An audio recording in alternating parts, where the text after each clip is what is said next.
gestión, gestión de riesgos, principalmente en el sector de la construcción.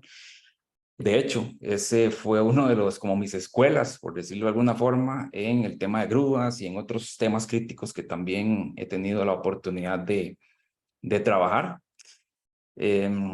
Entonces, desde mis inicios como profesional en la materia, he estado de cierta forma relacionado con los equipos de izaje, con todos sus accesorios, con aparejos. Y pues fue durante muchos años y ha sido durante muchos años algo que he tenido que abordar diariamente. Entonces, aparte es un tema que me gusta muchísimo, que considero de un nivel técnico importante y que dicho sea de paso, a veces encontramos que en algunas empresas no existe como ese nivel para abordar este tema oportunamente. También pues he tenido la dicha o la suerte de ser invitado a algunos foros a participar como expositor. Tuve la suerte, también la oportunidad de dar un curso en el Colegio Federado de Ingenieros, también de izaje de cargas. Estuvo muy interesante en su momento. Y también en otros momentos he dado servicios a constructoras privadas principalmente, en capacitaciones o en asesorías directas. Relacionado al marco normativo legal, también he tenido la oportunidad de trabajar en matrices de cumplimiento legal en diferentes países, entonces podría decir que manejo un poco el marco legal, el marco normativo de algunos temas. Y también he participado en monitoreos de debida diligencia ambiental y social para algunas empresas. Y eso básicamente también tiene que ver con la forma de manejar algunos riesgos particulares y pues el manejo de cargas, si aplica en la organización, no se escapa de ese asunto. Entonces, un poquito rápidamente mi perfil para poderles compartir un poco el tema que nos trae, que es izaje de cargas. Estos son los objetivos y el alcance de la presentación. En primer lugar, voy a utilizar algunos minutos para presentarles a Futuris, algunos de los servicios, proyectos que se ejecutan. Luego vamos a entrar al tema técnico y lo vamos a abordar de la siguiente forma. En primer lugar, vamos a definir algunos conceptos. Es importante para el resto de la presentación y para entender, ¿verdad?, que cada uno quiere abordar el tema o lo quiere empezar a indagar, entender algunos conceptos principales. Luego, priorizamos y vamos a conversar sobre 10 puntos de lo que se llama un plan básico de izaje, lo que la normativa ASME llama un plan básico de izaje. Que al final nosotros le llamamos plan de izaje en las empresas. ¿Okay? Hay mucha información al respecto, entonces nosotros priorizamos y vamos a hablar sobre los 10 puntos que consideramos, no sé si más importantes, pero sí de muchísima relevancia para poder establecer un plan de izaje y un programa, digamos, relacionado al tema en las empresas. También, pues quisimos hacer una comparación para dar a conocer a ustedes cuáles son algunos de los requisitos legales en Costa Rica sobre izajes, que más adelante ya ustedes van a ver qué es lo que hay, ¿verdad?, al respecto y para qué tipo de industria, ¿verdad? Y que de cierta forma en un tema tan amplio como este, la regulación, la ley en Costa Rica, me atrevo a decir que está un poco limitada. Bien, entonces para proceder con el inicio de la presentación de la empresa, pues indicarles, Futuris es una empresa, nos gusta decir que es una empresa boutique en consultoría. Nosotros damos servicios de consultoría en sostenibilidad y ahí abordamos diferentes temas, como ustedes ven a la derecha. Tenemos profesionales de diferentes áreas de la ingeniería y de otras áreas profesionales.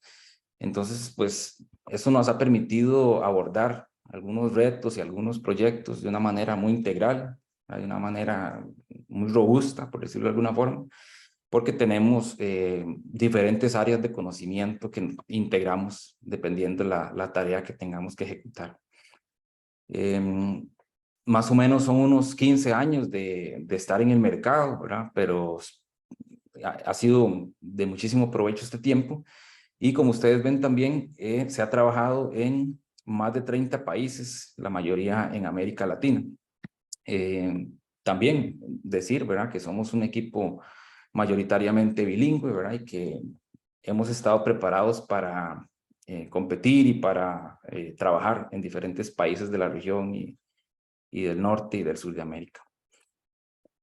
Algunos de los servicios con los que cuenta Futuris los tienen ustedes ahí a la derecha. Se trabaja desde sistemas de gestión hasta temas de estrategias de sostenibilidad, suelos contaminados, evaluaciones de impacto ambiental, ni qué decir, auditorías o evaluaciones de cumplimiento legal, y todo lo que es relacionado a servicios de salud y seguridad ocupacional, desde un tema técnico como este hasta un tema, por ejemplo, de gestión o prácticamente cualquier área podríamos abordar. Algunos de los clientes con los que trabajamos están a la derecha. Como ustedes pueden ver, hay instituciones financieras, como el Banco de Costa Rica, Banco Nacional, hasta empresas del sector médico, empresas de servicios, empresas del sector alimenticio. Entonces, podemos decir que hay tenemos, digamos, esa facilidad de poder trabajar en diferentes sectores de la industria y de poder abordar cualquier tema en cada sector. Algunos de nuestros proyectos, les voy a mostrar un par. Por ejemplo, este fue un proyecto donde se abordaron, o se hicieron más bien, algunas auditorías en más de 20 empresas de producción de dispositivos médicos. Este es un proyecto internacional, entonces abarcó varios de los países de la región y el Caribe. Y una de las partes más importantes del proyecto fue la elaboración de matrices de requisitos legales. Entonces, también por esa razón tenemos un marco legal, digamos, interno muy bien elaborado, y eso nos ayuda a nosotros para poder ofrecer algunos otros servicios. Este es otro que tiene que ver con un monitoreo de debida diligencia ambiental y social que se ha realizado en la región, algunos países como Honduras, El Salvador, Guatemala, desde el 2021 hasta el 2023. Se hizo para una empresa que es muy grande en el tema de alimentos, y pues ahí tuvimos la oportunidad de participar y de utilizar criterios normativos, legales, en diferentes temas técnicos como este, para ofrecer pues, el producto al cliente. Bien, vamos a iniciar entonces con los conceptos técnicos y los temas técnicos. Antes de explicarles algunos de los conceptos, me gustaría lanzar una pregunta acá en el Zoom y pedirles contestarlo. Vamos a darle a iniciar y creo que ya debería estarles apareciendo. Aquí me va a salir a mí cuando van saliendo las respuestas. La pregunta es muy sencilla, dice, un ejemplo de trabajo de izaje de cargas es... Tenemos 3 opciones. Entonces, vamos a dar unos segundos para ver las respuestas y continuaríamos.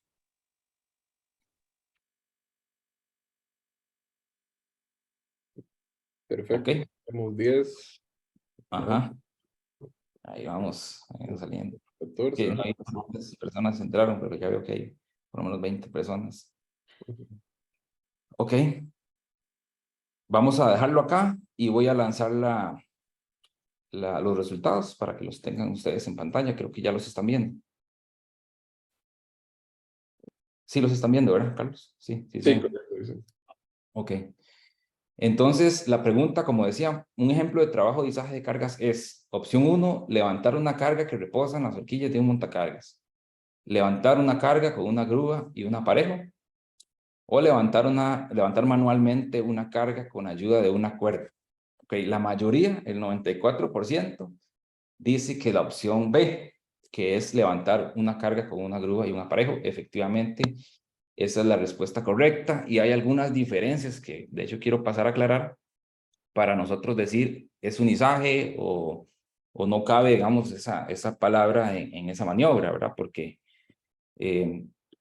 a veces tal vez confundimos un poco el término y esa es la idea también de tenerlo claro desde el inicio, ¿a qué nos referimos? Y eso está definido en la norma. Antes de proceder a esa parte, les muestro acá cuál es el marco de referencia que existe en el tema de izaje de cargas o de manejo de cargas con grúas básicamente estaríamos nosotros como profesionales, si queremos trabajar el tema, teniendo algunas fuentes de información bastante robustas. La primera es todo el paquete normativo ASME B30.9. Ese es el paquete normativo que existe más robusto. ASME es la Asociación Americana de Ingenieros Mecánicos de los Estados Unidos.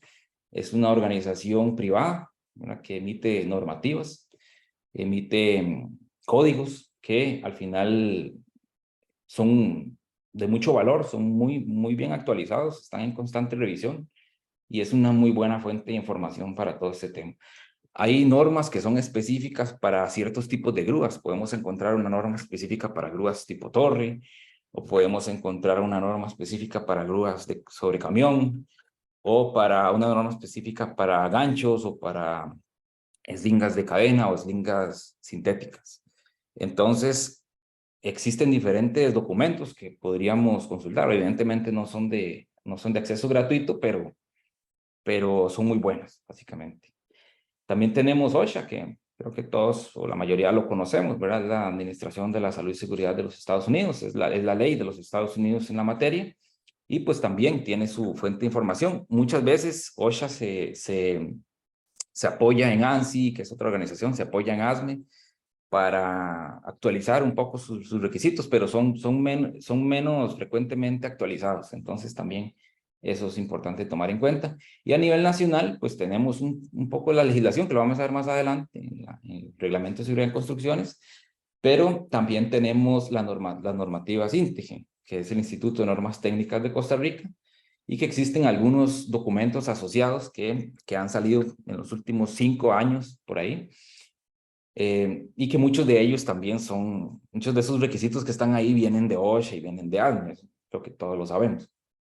Entonces, básicamente es como la fuente de información donde ustedes pueden apoyarse. Bien, vamos a entrar a definir un poquito ya los conceptos. Entonces, ¿qué es un izaje aéreo? Un izaje aéreo es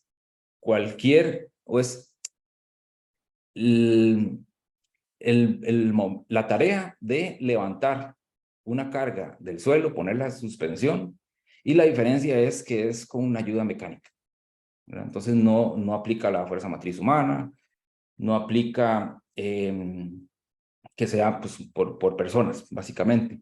Y la otra diferencia fundamental, si ustedes recuerdan, la primera opción decía levantar una carga con un montacargas. Okay, la otra diferencia fundamental es que tiene que existir un aparejo, y ya casi lo voy a definir también. Es decir, tiene que haber una serie de elementos entre la máquina y la carga para levantar esa carga. Digamos, técnicamente estas normas no hablan de levantamiento de cargas directamente con montacargas, sino que se refiere a cuando existe una máquina que es diseñada para izar y un aparejo. ¿Okay? Esa es la diferencia fundamental y eso es lo que define la norma como un izaje aéreo. Mientras a la izquierda observan ustedes esa imagen impresionante del movimiento del templo de Abu Simbel allá en Egipto. La carga límite de trabajo, la carga de rotura y el factor de diseño son 3 factores muy importantes que están mencionados en la normativa y que están relacionados matemáticamente. Muy sencillo, como ustedes ven aquí abajo. Entonces, cuando adelante en la presentación veamos estas siglas, se refiere pues a estos conceptos. Entonces, carga límite de trabajo, muy sencillo de definir. La carga límite de trabajo es la capacidad máxima que tiene un equipo, la capacidad máxima que tiene un accesorio, una eslinga, un gancho. ¿Okay? Eso viene siempre reflejado en el equipo. Por normativa, como lo vamos a ver más adelante, es obligatorio identificar los equipos. En las fichas técnicas lo van a encontrar. Entonces, todos los valores que ustedes encuentren en una ficha técnica en el propio equipo es la carga límite de trabajo. ¿Okay? Es lo máximo que yo puedo someter ese equipo. Evidentemente, como cualquier elemento que tiene que cumplir requisitos de seguridad, debe tener un factor de seguridad o un factor de diseño. Entonces, el factor de diseño es un valor numérico que no tiene unidades y que representa pues el excedente, por decirlo así, de capacidad que tiene el elemento, ¿verdad? Un ejemplo muy claro son los ascensores, ¿verdad? Los ascensores para personas tienen Están suspendidos algunos de ellos por cables de acero y los cables de acero tienen factores de seguridad de 12, por ejemplo. Entonces, es un factor de seguridad muy alto. En el caso de las normas ASME para este tipo de accesorios, se establecen factores de seguridad de 5 principalmente, solo para cadenas es 4. Se establece factores de seguridad de 5 para el resto de elementos y eso básicamente lo que significa es que si yo tengo un equipo que en fábrica falló a 10,000 libras, mi carga límite de trabajo va a ser 2,000 libras. ¿Verdad? Esa es como la relación que existe entre estos conceptos. Entonces, ahí sin querer, ¿verdad? Sin querer queriendo, ya introduje un poco el concepto de carga de rotura. Carga de rotura es el valor de esfuerzo en laboratorio al cual el equipo falla. Eso se documenta. Si yo soy fabricante, eso lo documento. Aplico el factor de seguridad que me indica la normativa y emito un equipo con una carga límite de trabajo ya previamente establecida. Así funciona el tema. ¿Ok? Entonces es muy importante conocer esos 3 conceptos. El otro concepto es el accesorio de izaje. Ahí estamos hablando de, cuando me refiero yo a accesorio de izaje, estoy hablando de cualquier elemento del aparejo. Y el aparejo es todo el conjunto. Si ustedes ven la foto acá, ven que está la pasteca del equipo, está el gancho. Aquí esto parece ser como lo que llamamos como un estabilizador, ¿verdad? Una barra estabilizadora. Tenemos 4 slingas, una en cada esquina, ¿verdad? Eso parece, y tenemos una canasta y tenemos gente ahí, ¿ok? Todo esto que está acá es bueno, la canasta es la carga. Todo lo que está en esta barra estabilizadora, las slingas, si aquí hay un grillete o los ganchos, las cadenas y demás, todo eso es el aparejo, el conjunto de accesorios, ¿ok? Entonces, para tener claro ahí cuando me refiero a si es un aparejo, si es un accesorio, esas serían las definiciones. Bien, ahora, seguridad de izajes, ¿qué puede fallar? ¿Qué puede fallar? Aquí me gustaría rápidamente en unos 10 segundos lanzar otra pregunta y van ustedes a responderla. Está muy sencillo. Dice, ¿cuáles cree usted que son factores que aumentan el riesgo de accidentes en un izaje? Se puede escoger varias. Vamos a dar 15 segundos. Marquen todas las que consideran ustedes que podrían aumentar el riesgo de un accidente en un izaje.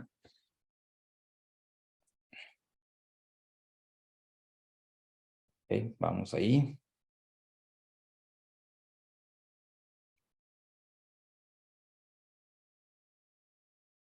Ok. Finalizamos. Voy a finalizarlo acá. Y vamos a mostrar los resultados y comentar un poquito. Equipos en mal estado, bueno, no lo vamos a discutir, ¿verdad? Creo que todos estamos de acuerdo, ¿verdad? El tema ahí con los equipos que deben estar en buenas condiciones. Ya nos metemos un poco a la identificación de accesorios. Entonces, estoy de acuerdo con la mayoría, con el 87%. Aquí vamos a ver cómo nos fue. Dice viento en la zona de 35 kilómetros por hora, el 87% dice que sí. No sé, tal vez para que se lo dejen ahí como pregunta, ¿por qué sí, verdad? ¿Por qué 35? ¿De dónde sale eso, verdad? Entonces, esa yo no la marcaría. Capacidad soportante del terreno es un poco engañosa y a propósito de la pregunta, porque nada más estamos diciendo la capacidad soportante, no estamos diciendo si soporta o no soporta, que es un tema a tomar en cuenta, ¿verdad? Lenguaje de señales inadecuado, claramente, es un tema que podría aumentar el riesgo. Equipos con antigüedad superior a 20 años, bueno, eso también puede ser un poquito ahí engañoso, ¿verdad? Porque de dónde sacamos, digamos que son 20, 25, 30, ¿verdad? Todas esas cosas también se toman en cuenta. Entrenamiento insuficiente, bueno, totalmente de acuerdo con el 100% que votó por esa. Y por ahí pusimos también un factor personal ahí con consumo de sustancias psicoactivas que también, pues, evidentemente, si estamos hablando de un operador de máquina o de grúa, pues, con toda justificación. Bien, hago esa pregunta porque me gustaría aproximarme un poco a dónde pueden estar los puntos de falla.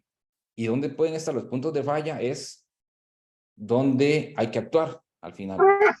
Entonces, ¿dónde? Perdón que haya... Bueno, está el COVID, ¿no? No sé quién está con el micrófono abierto.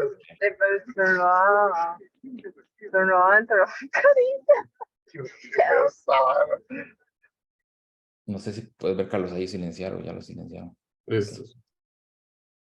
Entonces, vemos dónde puede fallar, dónde puede haber un error, un punto de falla y dónde debo actuar. Entonces, el plan de izaje debe estar enfocado en 3 factores distintos.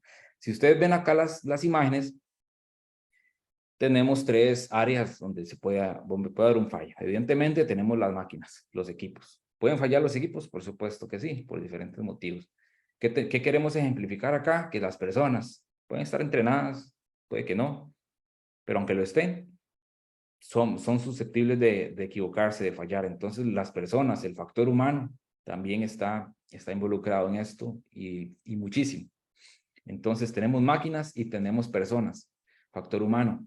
Y también tenemos factores ambientales, que es lo que quisimos tal vez representar acá con el entorno que se ve en la fotografía.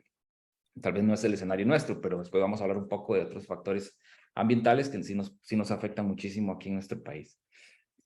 Entonces, ¿qué puede fallar? Máquinas, factor humano, personas y el entorno, el ambiente. O, pues, puede haber un cóctel, ¿verdad? Que muy pocas veces nos gustaría enfrentar de las 3 cosas. Bien, vamos a iniciar entonces con los 10 puntos del plan de izaje. El primer punto es los responsables. Es muy importante, y la norma lo define, deben estar claramente definidos los roles. ¿Ok? ¿Cuáles son esos roles? Bueno, estará el encargado de la maniobra, estará el operador de la grúa, estará el ayudante o los ayudantes, dependiendo de la maniobra que sea, el encargado de la obra, no necesariamente el encargado de la maniobra es el mismo. O sea, hay varios roles que están claramente establecidos en una maniobra de izaje. ¿Ok? Y aquí tenemos también a veces que hacer un poquito la diferencia, ¿verdad?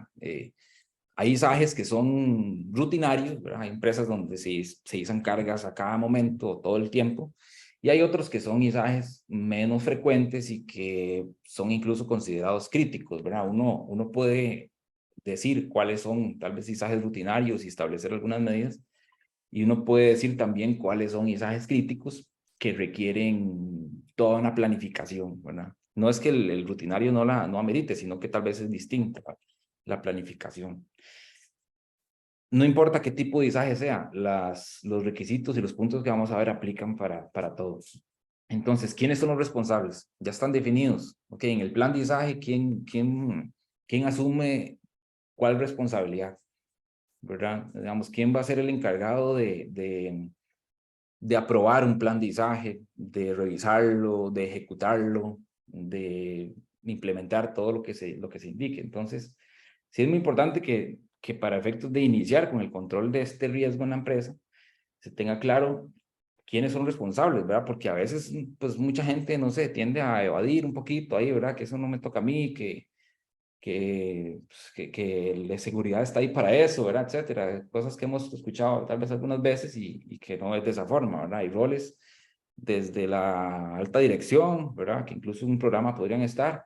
Y si es algo ya más técnico, pues el ingeniero de la obra, normalmente si es la construcción o el encargado del proceso, tiene responsabilidades y debe asumirlas, ¿verdad? Entonces, deben estar establecidas para que las tengan claras. Si no las tienen claras, pues está muy complicado el asunto. Entonces, lo primero es responsables.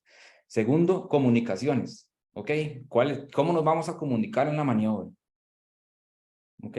Existen 2 roles muy importantes en esto, el operador y el ayudante. ¿Cómo se van a comunicar?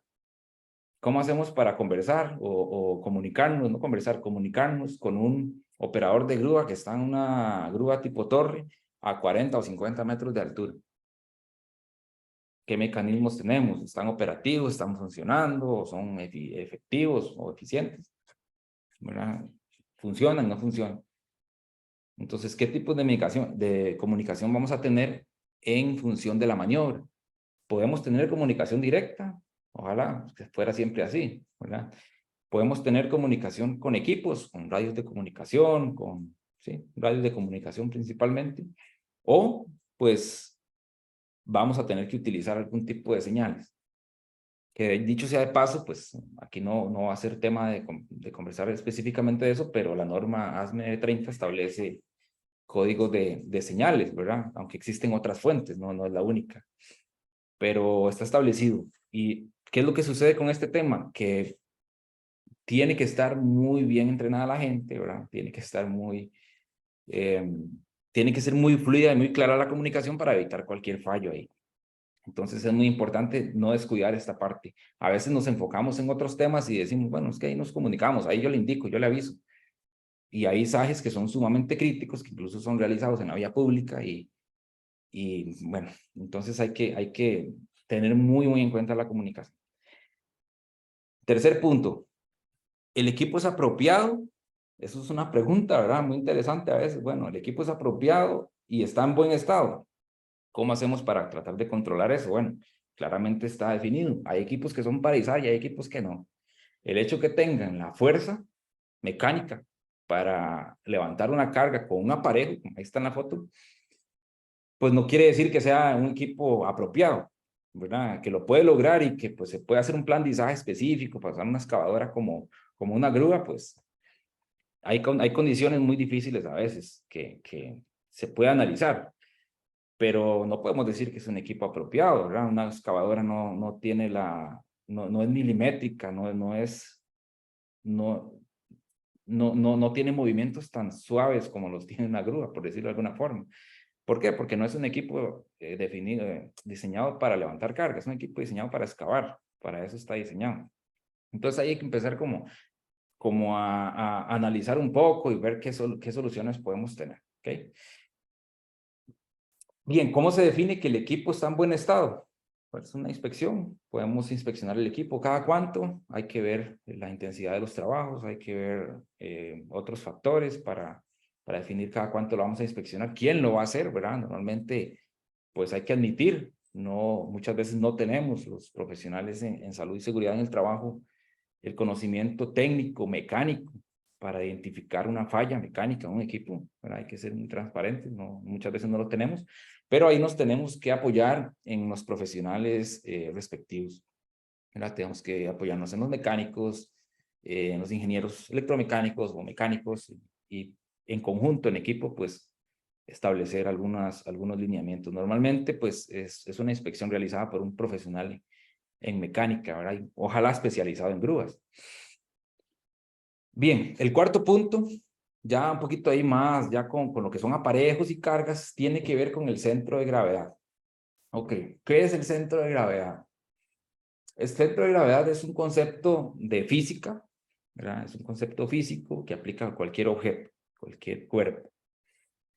Básicamente, el concepto es el punto en el que las fuerzas de gravedad producen un momento resultante nulo. Esa es la definición. ¿Qué quiere decir eso? Es el punto, y lo vamos después a definir como el punto de izaje de la carga, en el cual el cuerpo o la carga está en equilibrio, en completo equilibrio. ¿Y eso qué quiere decir? Que, lo vamos a ver más adelante también, todas las eslingas que forman parte del aparejo están siendo sometidas a la misma fuerza o a la misma carga. Si ustedes ven la imagen de la derecha, este simbolito que parece aquí como un circulito con negro y blanco, es el simbolito del centro de gravedad. Si ustedes ven la pieza, no es simétrica, es asimétrica, que ese es otro concepto importante en esto. ¿Es o no es simétrica la carga? Si es simétrica y es del mismo material, está muy fácil. Está en el puro centro, el centro de gravedad.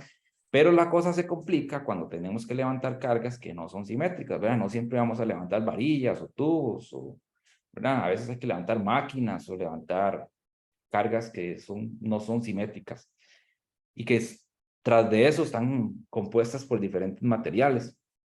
Entonces el centro de gravedad, como en el ejemplo que ustedes ven aquí, no está en el centro. Si partimos esta carga a la mitad, tiene más masa del lado derecho que del lado izquierdo.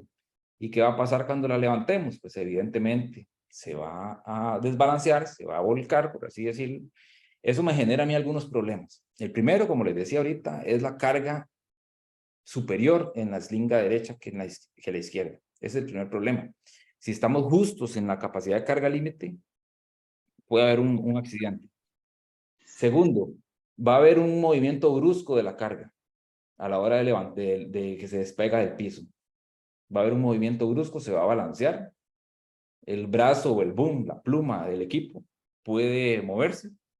Y dependiendo del equipo que sea, ¿verdad? A veces son grúas un poquito limitadas o no está bien banqueada o bien colocada en el terreno, puede haber un vuelco de la máquina, ¿verdad? Dependiendo el izaje que se esté haciendo. Cuando a veces los izajes son muy justos en carga límite, es peligroso, ¿ok? Entonces, es importante siempre en un plan de izaje decir dónde está el centro de gravedad de la carga, marcarlo en la carga. Aquí está el centro de gravedad, aquí tienen que ir los puntos de izaje. ¿Ok? A la hora que yo levanto esa carga, está en un momento resultante nulo, o sea, está en completo equilibrio. La levanto en un completo equilibrio, mis eslingas están soportando el 50% cada una y no hay balanceo. ¿Ok? Es muy importante tenerlo en cuenta. A veces llegamos, amarramos la carga como sea, levantamos y hasta que va en el aire nos damos cuenta que no está bien el linga al centro de gravedad. Entonces eso es peligroso. Punto número 5, ángulos. Me faltó la tilde aquí, disculpen. Ángulos. A medida que el ángulo horizontal disminuye, y es este que está acá, ¿ok? La carga de compresión aumenta. Entonces, es un asunto también de física, o sea, no es nada muy complicado. Si esta linga está completamente vertical, formando un ángulo recto, es el mejor caso. Conforme esta linga empieza a cerrarse y el ángulo horizontal empieza a hacerse más cercano a cero, tenemos más problemas, cada vez más y más problemas, ¿ok? Se puede calcular y ustedes pueden tener la referencia y yo se las voy a mostrar. Aquí en esta diapositiva, ustedes lo que pueden ver es lo que se conoce como el factor LH. L es la longitud de la eslinga o del ramal, técnicamente eso también se conoce como un ramal. Tenemos H, que es la altura desde la pasteca, el gancho, bueno, en este caso es un grillete, hasta la carga. Si tomamos L y lo dividimos entre H, nos vamos aquí a esta carguita, a esta tablita, perdón, y nos da este factor que está acá. ¿Ok? Entonces, por ejemplo, vean ustedes, a 60 grados, y es este ángulo que está acá, ¿verdad? A 60 grados, mi factor es 1.15. Aquí lo podemos ver de dos maneras. La primera, la eslinga está perdiendo capacidad. Si esto en carga límite de trabajo vertical tenía 1000 libras, yo ahora tengo que dividirlo entre 1.15 y esa es mi capacidad de carga límite en ese momento, a 60 grados. ¿Ok? Por ahí todo bien. Pasamos a 45. A 45 ya mi factor es 1.41. Entonces ya tengo que dividir 1000 entre 1.41. ¿Qué pasa a 30? A 30 grados, el factor es 2. Entonces ya tengo una eslinga que soportaba 1000, ahora me está soportando 500. Si yo aquí lo que tengo son dos eslingas de 1000, mi capacidad no es 2000, es 1000 porque aquí ustedes ven que hay una reducción del 50%. Ahora, hay un tema y eso es un delito casi, que es bajar el ángulo de 30. Es prohibido por la normativa, es totalmente ilegal, incluso está en el Reglamento Civil de Construcciones, que no se puede bajar el ángulo de 30 grados. ¿Por qué? Muy sencillo, sigan haciendo los cálculos. Aquí solamente hay un ejemplo, pero ustedes pueden hacer cálculos. A 10 grados, vean que de 45 a 30 pues no cambió mucho, pero vean cómo cambia de 30 a 10, 6. El factor es 6, quiere decir que yo tengo que dividir 1000 entre 6 y esa es mi capacidad de carga límite. Si yo someto una eslinga a un ángulo de 10 grados y estoy justo en mi carga límite, yo le pongo la firma donde sea que eso se va a reventar. Lo que pasa es que a veces pues, no lo tomamos en cuenta o no la jugamos, ¿verdad? Entonces es muy importante tomar ese ángulo horizontal en consideración, ¿verdad? A veces, ¿cuál es la complicación que se presenta en la vida real? En la vida real se presenta la complicación de que a veces tengo que levantar cargas y no hay mucho espacio. A mí, por ejemplo, me ha correspondido supervisar algunos proyectos en los cuales se izan cargas y se manejaban cargas en vía pública, cerca de casas de habitación, de escuelas, de un montón de gente. Entonces, A veces uno de los problemas que nos enfrentábamos era el espacio para poder maniobrar. Entonces no se podía elevar mucho la altura del aparejo, ¿verdad? Porque ¿cuál es la solución? Pues claro, pongamos el lingas más grandes y ya, esa es la solución, ¿verdad? Y de paso más fuertes. Ojalá pudiéramos nada más como hacer eso siempre, pero a veces no hay espacio, a veces no hay altura.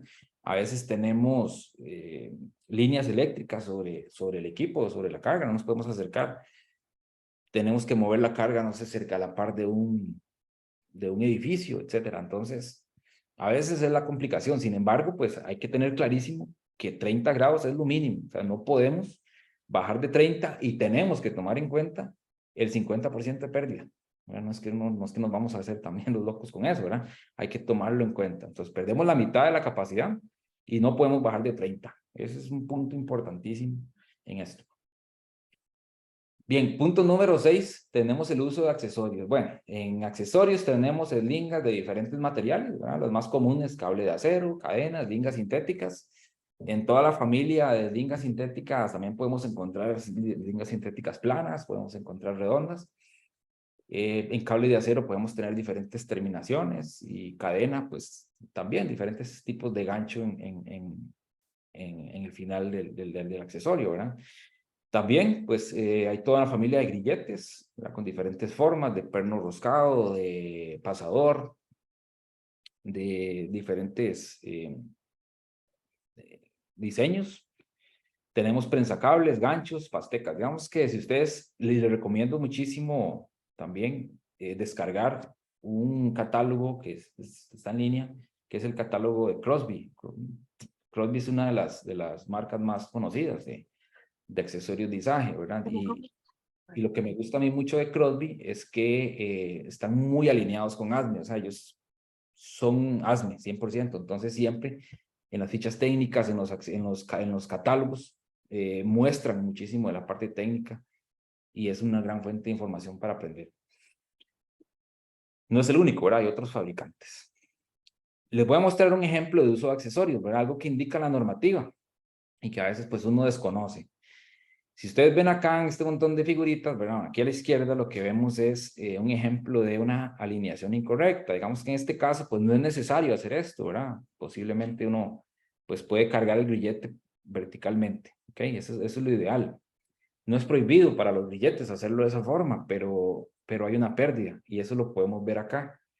Si ya obligatoriamente, ¿verdad? Que no es este caso, aquí, pues si eso es un izaje vertical, o sea, no hay ningún problema, o un izaje con ángulo, pero que todo el ramal esté completamente alineado, ¿verdad? A eso me refiero. Pero en este caso, aquí abajo, ustedes ven que el grillete está en un ángulo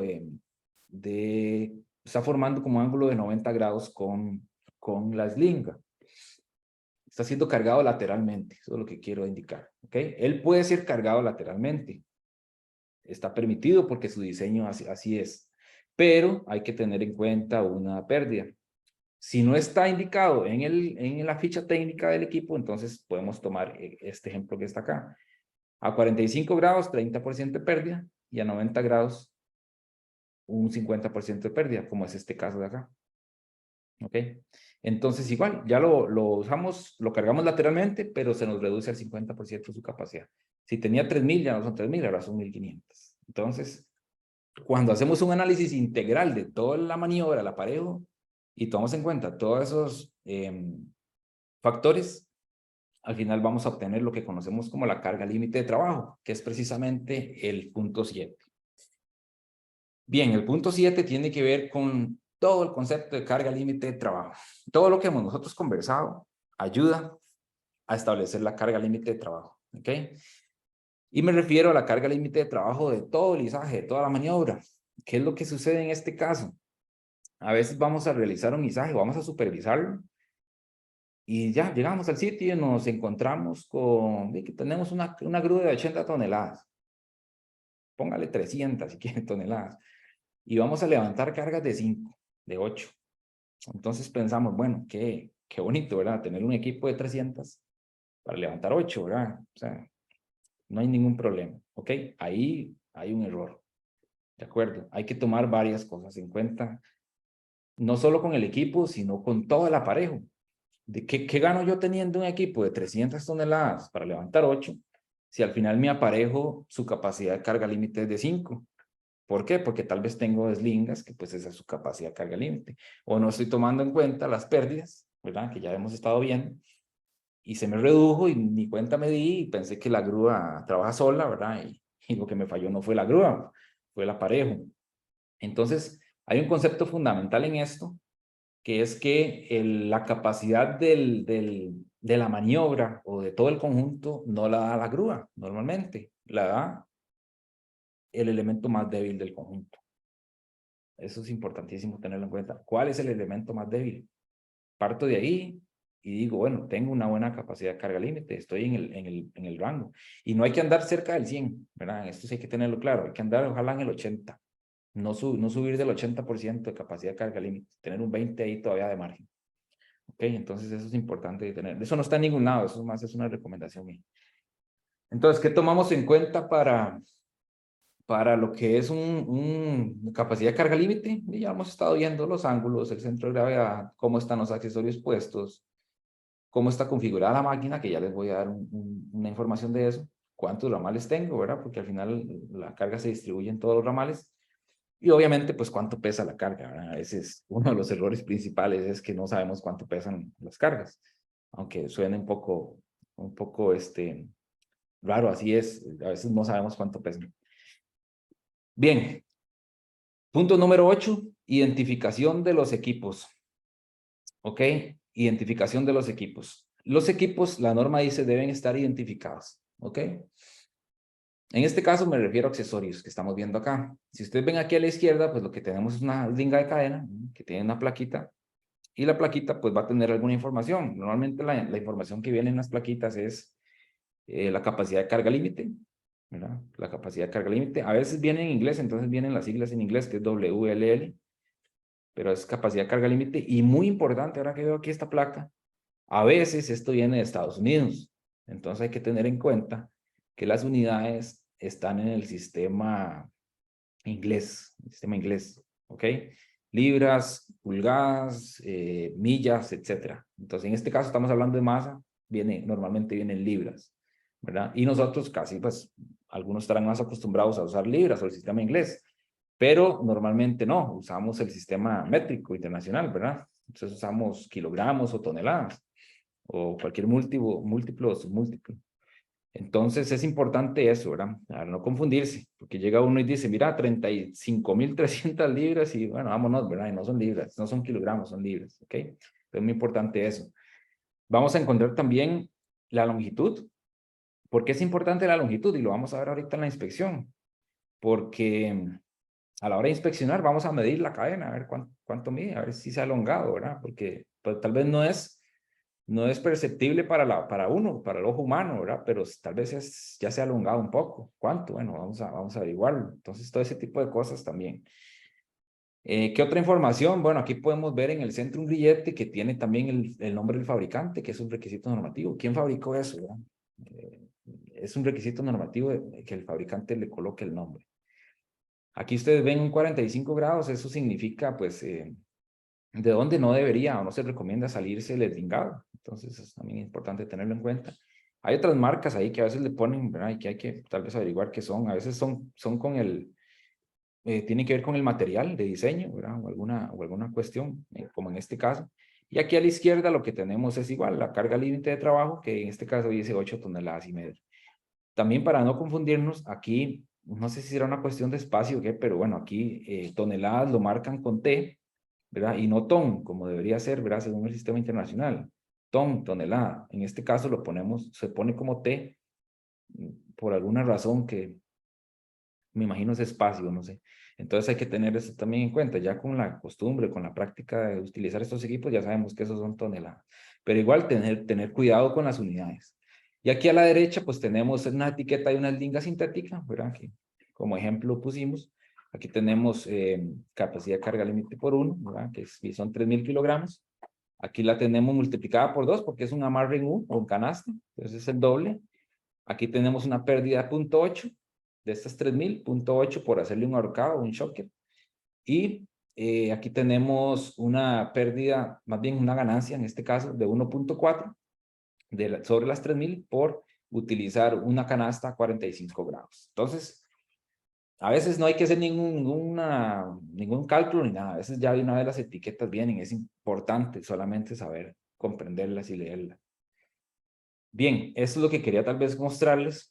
Y ya no tiene que ver con accesorios como en este caso, sino es un ejemplo únicamente de una tabla de carga de un equipo. Y en este caso es un equipo, una grúa móvil montada sobre camión. Perdón, esta es una grúa tipo móvil. Es una Terex RT780. Y a la izquierda lo que tenemos es una gráfica que nos va a indicar cuál es la altura de la pluma. Esta es la pluma o el boom. Y la distancia horizontal que ese boom podría maniobrar. ¿Ok? En función de esas dos variables, se va a tener la capacidad de carga. Aquí, bueno, esta gráfica a la izquierda lo que tira es un ángulo. Para también conocer cuál es el ángulo que se va a trabajar. Y aquí a la derecha ya tenemos los valores que ya casi los voy a mostrar. Había un punto acá que quería comentarles.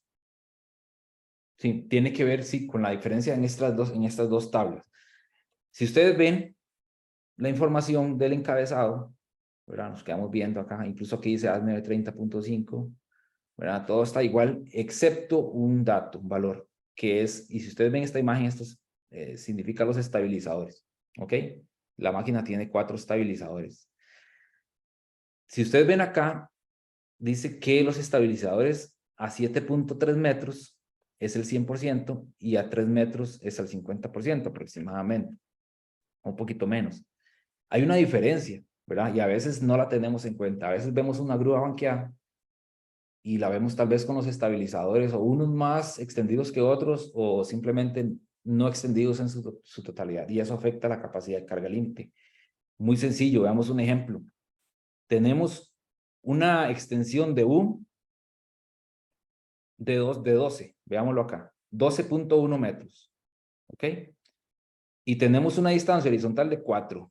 En lazo, 53.9 toneladas de capacidad de carga límite del equipo, de la grúa, ¿verdad? No de la pared, de la grúa.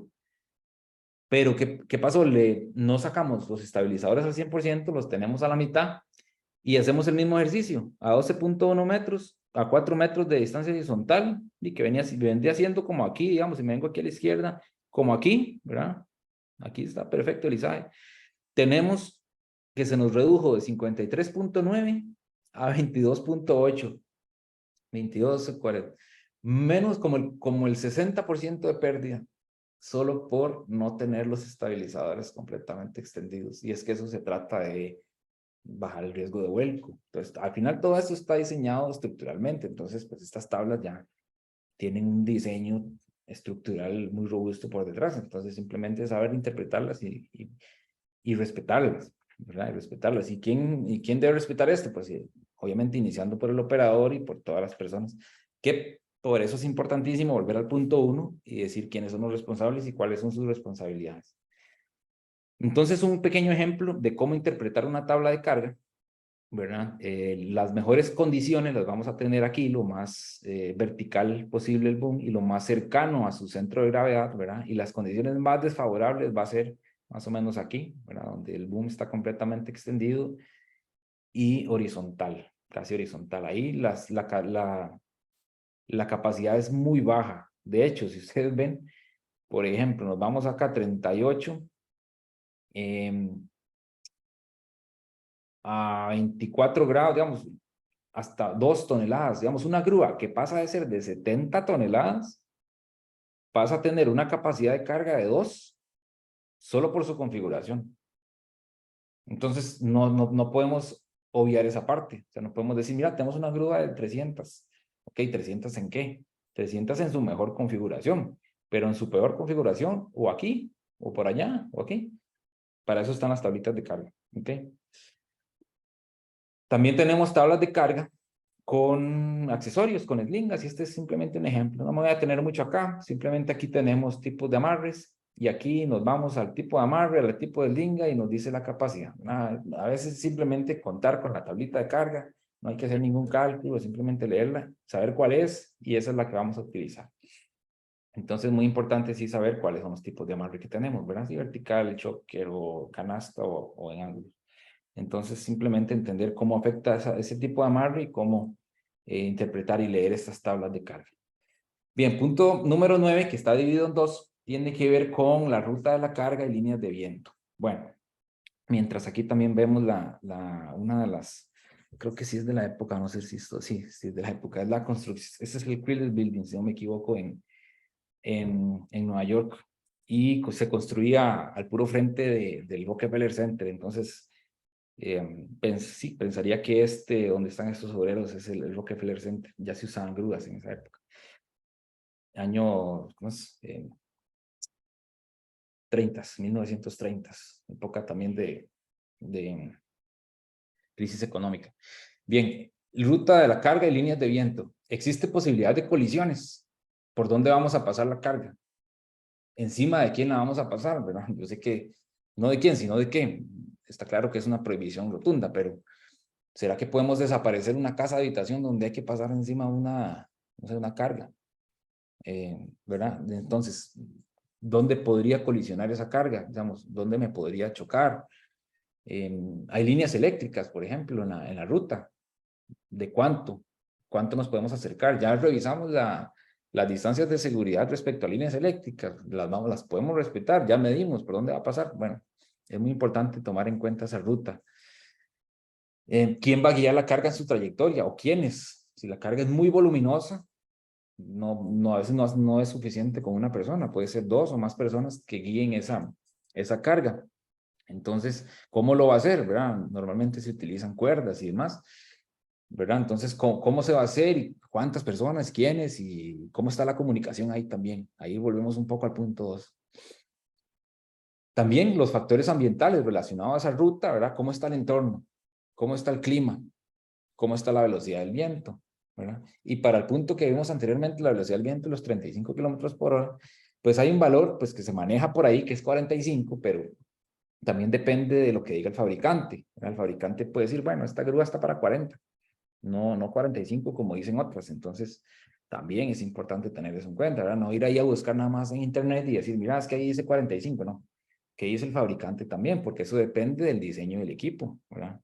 Entonces es importante tenerlo en cuenta. ¿Cuál es la velocidad del viento o la carga de viento que puede soportar? Al final, traducido en un valor de velocidad, ¿verdad? Pero hay un análisis estructural detrás de eso y se saca, pues, si cumple o no cumple, ¿verdad?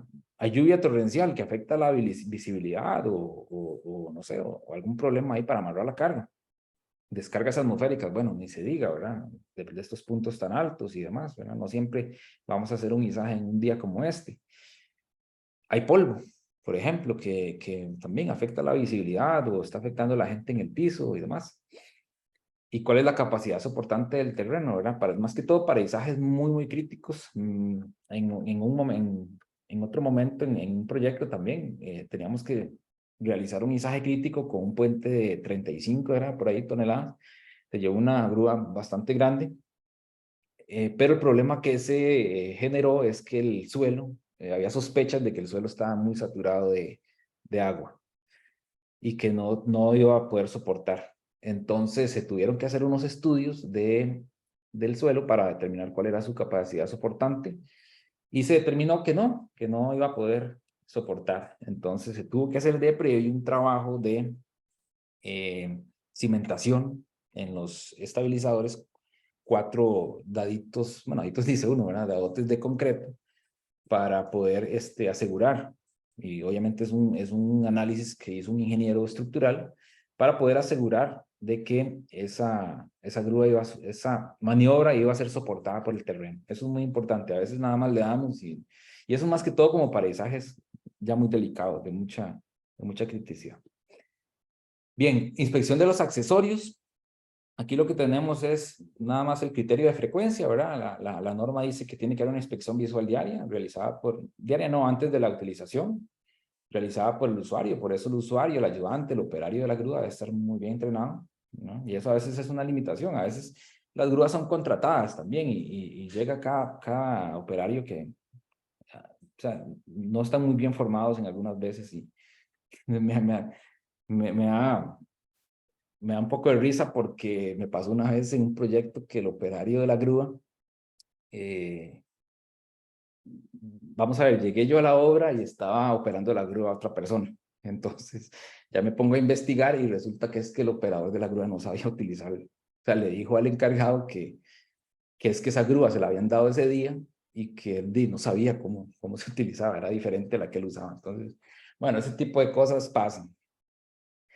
Luego, hay inspección periódica también, y ahí depende del tipo de servicio, ¿verdad? La norma establece 3 tipos de servicio: servicio normal, pesado y severo, ¿verdad? Si yo como empresa determino que uso mucho las grúas, que les doy muy duro, como decimos vulgarmente, pues tengo que clasificarlo como severo y tengo que hacer una inspección más frecuente, en este caso trimestral, ¿ok? Y esta inspección tiene que ser por una persona calificada, según la normativa, y dejando registros, ¿verdad? Estableciendo cuáles son lo que se revisó y si aprobó o no aprobó, ¿verdad? Entonces ya es un servicio más especializado. Un ejemplo solamente de cómo revisar cables de acero, ¿verdad? La norma establece lo que es un tramo de cable o one rope lay, y en un tramo de cable, la norma dice que no puede haber más de 10 hilos aleatorios en un tramo, ¿verdad? O 5 hilos rotos en un mismo toro, ¿verdad? Ya para eso sí tenemos que tener un poquito ya más en cuenta cómo está construido un cable de acero, ¿verdad? Que tiene alma, que tiene torones, que está construido por hilos, si es un cable 6x19 o 8, no sé. Hay diferentes tipos de construcciones de cable y en función de eso también es la inspección que se va a realizar. Entonces, sí es muy importante tener en cuenta los criterios normativos para la inspección, ¿verdad? En este caso aquí está claramente para hilos rotos, ¿verdad? Que es un criterio de muchos otros que hay. También para lo que son cables, tenemos acá, por ejemplo, ya defectos un poco más visibles que cualquiera los podría ver, ¿verdad? Que este se le conoce como jaula de pájaro. Es cuando algunos torones se levantan, ¿verdad? Y no vuelven a su posición normal, y eso simplemente es un daño para sacar de servicio ese cable. Las cocas, ¿verdad? Que es cuando un cable, digamos, se tuerce de esta forma, no regresa a su posición original. Y aquí lo que sucedió simple y sencillamente es que el alma se dañó, el alma está dañada. Y si el alma está dañada, su capacidad de carga límite se fue al suelo y simplemente sale de servicio. Luego, el codo también es otro de los daños que normalmente se producen por aplastamiento del cable, ¿verdad? Aquí hay un ejemplito de cómo medir correctamente el diámetro, ¿verdad? Porque también hay un criterio para diámetros, ¿verdad? Si el diámetro se redujo o más bien se aumentó, porque a veces el alma sufre daños que provoca más bien un abultamiento, y eso también es importante tomarlo en cuenta. A veces no son visibles, entonces si no es con un vernier como en este caso, no nos damos cuenta. También hay un criterio para cadenas, ¿verdad? Saber nada más que existe una tabla en la norma, que según el diámetro del eslabón me va a decir cuánto es el máximo permitido de desgaste, que aquí lo tenemos en pulgadas y en milímetros. Entonces, es un trabajito tedioso, pero a veces cada cierto tiempo, dependiendo cómo sea el trabajo en cada empresa, pues hay que hacerlo o contratar, ¿verdad? Para que sea realizado y determinar si esa cadena, pues, mantiene sus características de diseño y está dentro de los criterios de la norma, ¿verdad? No está desgastado los eslabones o no está elongada, o, bueno, hay varios criterios más para esto. Bien, entonces muy rápidamente, nada más mostrarles los requisitos legales del Reglamento de Seguridad en Construcciones, ¿verdad? El tema de izajes no está nombrado en otra parte con detalle más que en el Reglamento de Seguridad en Construcciones, entonces ahí ya nos limitamos a un cierto tipo de industria. Y si ustedes ven este cuadro, ahí quisimos ponerlo todo para que se vea también qué es todo lo que hay, ¿verdad? Obviamente no vamos a mencionar todo, pero hay 2, 4, 6, como 9 artículos para el tema. Se queda muy corto, ¿verdad? Se queda muy corto. Aquí ustedes ven, se aborda un poco el tema de los vientos, ¿ok? Está bien. El código de señales, la comunicación, que ya lo hemos conversado. Aquí son como más medidas para los trabajadores, ¿verdad? Respetar la carga. También se habla un poco del medio de iluminación, el tema de rotulación, Aquí se habla de inspecciones y aquí quisimos poner en verde también que menciona algunas normas INTE. Por lo tanto, pues se vuelven requisitos legales. Entonces es importante también considerarlas, ¿verdad? Estas normas. Aquí, por ejemplo, vean ganchos, cables. Pues, ya este requisito sí nos aumenta un poquito el volumen ahí de legislación, ¿verdad? Pero podemos indicar que hace falta tal vez un poco más. Aquí vemos lo de los grados, ¿verdad? También lo del ángulo horizontal. Aquí está claramente definido, ¿verdad? Y esto fijo, es un tema que viene de otras normas. Y pues también el tema de seguros, pestillos, ¿verdad? Que eso no lo conversamos porque es algo específico de ganchos que se ve pues en el uso de accesorios ya pues en otro tipo de capacitación. Bien, ahora me gustaría tal vez mencionarles, y creo que va a ser muy valioso para ustedes, un proceso de cómo les recomendaría mejorar los izajes en la empresa. Si, por ejemplo, ustedes ven pues que es un poquito de descontrol, ¿verdad? Que no sabemos por dónde empezar y que a veces, como muchas veces sucede en la empresa, no hay alguien con la expertise para abordar el tema o, bueno, entonces hay un proceso que les puedo mostrar acá que pueden tal vez ir analizando, ¿verdad? El primer paso, si no se cuenta con un experto en la empresa, pues el primer paso sería hacer una evaluación de riesgos por un experto. ¿Okay? Creo que eso es lo más importante porque a veces hay riesgos que no, simplemente hay gente que no los ve, ¿verdad? Y no los ven hasta que pasa algo. Entonces ahí hay un problema.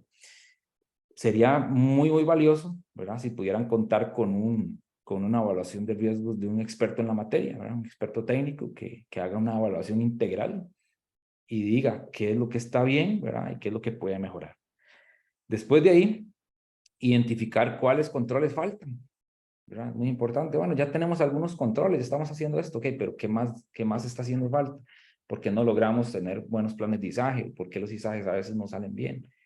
¿Verdad? O peor aún, tenemos algún tipo de accidente. Entonces, identificar qué nos hace falta ahí de controles. Puede ser que los controles estén relacionados a algunos equipos, ¿verdad? En esto, pues hay que ser claros, ¿verdad? A veces se requiere comprar equipos de buena calidad o cambiarlos, así. Entonces, igual, adquirir equipos y accesorios que sean requeridos. Una vez que tengamos ya todo el equipamiento, ¿verdad? Y recomendado por un experto, porque me ha sucedido también que he visto en lugares de trabajo que se compran cosas y que al final no funcionan y no sirven. Okay, eso me ha pasado varias veces. Una vez he llegado como a almacenes, bodegas y me encuentro grilletes sin ningún tipo de certificación, solo porque eran como, o sea, un poco más baratos. O me ha pasado que llego y veo slingas de una capacidad que a la hora de aplicar el ángulo ya no sirve para esa carga. Entonces, o sea, son cosas que tienen que ser realmente analizadas por alguien que maneje el tema. Diseñar procedimientos y estándares, ¿verdad? Suena trillado, pero bueno, tenemos que tener un pequeño procedimiento, hay un estándar de cómo se va a manejar. Ahí podemos meter las responsabilidades, muy importante. Las podemos amarrar a una política. Y podemos tener amarrado también a un procedimiento, un permiso de trabajo o un plan de izaje. Entonces, es una forma de administrativamente también gestionar el asunto. Y por supuesto, entrenar a la gente. Digamos, tenemos que tener entrenados. ¿Qué es lo que pasa? Que a veces llegamos a entrenar a la gente y nada, y no hay equipos. Y no se sabe qué controles hay y los equipos que hay no sirven. Y bueno, entonces es un punto muy importante, pero antes de eso tenemos que darle a las personas o la organización debe contar con esto que antecede, ¿verdad? Porque a veces cometemos ese error, entrenemos la gente, que demos una capacitación de rigger o a los operadores, ¿verdad? Necesito que me presente que está capacitado, ok. Pero ¿qué pasa? Al llegar al sitio no tengo los equipos necesarios, no sé cómo trabajar, no sé cómo, bueno, varias cosas. Entonces, muy importante entrenar a la gente, pero con las condiciones. Bien, de mi parte, era lo que tenía para compartir con ustedes. Sé que es un tema muy amplio, es muy técnico, a mí realmente me gusta mucho, pero sí estoy consciente que es un tema que tiene mucha información, ¿verdad? Hay muchas normas asociadas. Podemos hacer un curso de izajes donde incluso hacemos cálculos para entender más, ¿verdad? O incluso diseñar, ¿por qué no? ¿Verdad? Los izajes. O sea, hay cosas que tal vez se nos sale un poco de las manos como profesionales en seguridad, pero hay otras que podemos hacer perfectamente como ingenieros o como profesionales. podemos hacer algunos cálculos y decir si un izaje es seguro o no es seguro, ¿verdad? Entonces, sé que es un tema muy amplio y quisimos abordarlo de una manera como para hacer un acercamiento, de cierta forma, a algunos conceptos muy relevantes, ¿verdad? Técnicos, pero sí sepan que se puede profundizar muchísimo en cada uno de ellos e incluso meter más información, ¿verdad? Si hablamos, por ejemplo, de uso de accesorios, estamos hablando de que podemos hablar de ganchos toda la tarde. Entonces, a eso es a lo que me refiero, ¿verdad? Tal vez. Perdón, Pablo, para ir leyendo tal vez algunos de los comentarios. Claro, es que no estoy.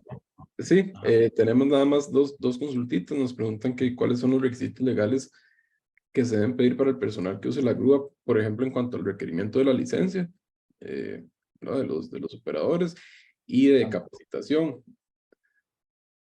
Ok, evidentemente para poder operar una máquina de estas, y bueno, hay mucho de que hablar de eso también, la ley lo que pide es una licencia especial, ¿verdad? D3. De Sí. tres, correcto. Ajá. D3 es una licencia tipo especial y eso está ahí en la ley de tránsito. ¿Qué es lo que pasa? Y así, a título, digamos, no, un criterio mío. Para operar un montacargas, pues, también se requiere una D3. Para operar una excavadora, también. Creo que la única diferente es la del tractor de llantas, si no me equivoco. Pero bueno, a donde quiero llegar con esto es que el hecho que yo tenga una licencia de 3, y se los digo por experiencia, no quiere decir que yo sepa operar una grúa. Ya me ha pasado. Gente con licencia no sabe operar grúas. Y aquí hay una falencia técnica en el entrenamiento de los operadores. Y yo he visto, digamos, empresas muy buenas, y no sé si puedo decir nombres, pero bueno, empresas muy buenas y empresas muy malas, de que alquilan equipos de izajes, ¿verdad? Y los operadores no están bien entrenados, no están bien formados y creo que es una falencia a nivel país, porque, por ejemplo, en Panamá tiene una escuela de riggers y hay una carrera que se llama rigger, o sea, como ayudante de grúa, y es una carrera como un técnico, ¿verdad? Donde me especializo en ser ayudante de grúas, y para vos ir a una empresa, por ejemplo, a trabajar como ayudante de grúas, te piden tener un técnico. Es importante eso también, ¿verdad? Lo que dice Pablo, aquí también hay un tema de que estos tipos de licencias no implican una prueba práctica, ¿verdad? Necesariamente, generalmente con una carta de un patrón ya se emite esa licencia. Entonces, eso nos lleva a otra pregunta que nos dejan por acá. Si acá en Costa Rica esta persona calificada tiene que ser certificada como en otros países, ¿hay algo que lo pueda certificar oficialmente o es algo que a nivel de país también? La persona calificada bueno, ese nombre es un concepto que creo que viene de Osher, no sé si Alme también, bueno. La persona calificada, por definición, es una persona que tiene un conocimiento vasto sobre la temática, o que tiene mucha experiencia. No define qué tipo de profesional es, incluso puede ser un técnico muy especializado. Se refiere a esa palabra cuando hablamos de inspección, ¿verdad? Que la inspección sea realizada por una persona calificada, así lo llamamos. Entonces, quiere decir que es una persona que pueda demostrar su conocimiento, ¿verdad? Y que pueda demostrar su experiencia, pero no se establece si es un ingeniero eléctrico o mecánico para realizar una grúa, ¿no? Simplemente queda un poco abierto y sí se define que tiene que ser un profesional ingeniero o una persona de muchísima experiencia y que pueda demostrar esa experiencia, ¿verdad? Y que se haga responsable, ¿verdad? Y que pueda responder por lo que va a hacer. Perfecto, muchísimas gracias. Otras de las consultas es, nos solicitan si hay algunas fechas ya para estos cursos más amplios que nos estabas comentando. Realmente no hay todavía una fecha en específico, ¿verdad? Eso es algo que podremos coordinar y algún contacto directo para coordinar futuras capacitaciones. Bueno, aquí tenemos el contacto de Pablo. Pueden guardar este contacto sin ningún problema, ¿verdad? También en cuanto a fechas y otras futuras capacitaciones más específicas en este tema, en otros webinars de este tipo, pueden también buscar la información o estar atentos a las redes sociales de Futuris. Ahí generalmente, o ahí es donde publicamos los eventos, sobre todo en la red LinkedIn. Entonces ahí también los invitamos para que nos sigan y ahí vamos a estar publicando futuros eventos y con el contacto también pueden escribir por ese medio o directamente al contacto que está por acá en la presentación. Sí, claro que sí, con todo gusto. Ahí tienen mi contacto, ¿verdad? Para cualquier consulta, ¿verdad? Con todo gusto. Gracias, sí, importante también mencionarla, que eso es una actividad que hacemos una vez al mes, ¿verdad? No necesariamente este tema en específico, sino en temas generales de temas de sostenibilidad. Entonces, los invitamos a estar atentos y a que nos puedan también por ahí acompañar. No sé si alguien tiene alguna pregunta, por aquí tenemos ya algunos comentarios de agradecimiento. Gracias por compartir la presentación. También es importante comentarles que esta presentación va a quedar grabada también, ¿verdad? Por si tienen quieren repetir algún concepto, tienen algún colega, ¿verdad? Que quieran compartirlo. También se va a subir a las redes sociales en LinkedIn de Futuris. Tenemos un canal donde subimos los videos, entonces ahí también va a quedar totalmente accesible para ustedes y para que lo puedan también compartir. Entonces creo que de nuestra parte agradecerles a todos la asistencia. Esperamos que se puedan llevar un poquito, ¿verdad? Este tema tan amplio que decía Pablo, que se presta para hacer un curso, yo creo que de una semana y todavía se nos queda corto, ¿verdad? Pero que sí por lo menos tengan estos conocimientos básicos para ir a profundizar en algún tema que tal vez tienen por ahí alguna duda en sus empresas, cómo hacerlo. Y nada, ponernos a la disposición, ¿verdad? En Futuris podemos apoyarles con estos y otros temas también. Entonces, agradecerles a todos el espacio. Le doy la palabra a Pablo ya para despedirse. No, agradecer igual a todos los participantes, ¿verdad? Un placer que se hayan unido y que les haya interesado, ¿verdad? Muy agradecido por eso. Y como decía Carlos, podemos apoyarles en cualquier tema de estos, ¿verdad? Podemos hacer desde un programa hasta ver algo puntual. Entonces, aparte es un tema que nos apasiona también. Bueno, muchísimas gracias a todos. Que pasen buenas tardes. Gracias. Gracias, hasta luego. Gracias, buenas tardes. Muchas gracias.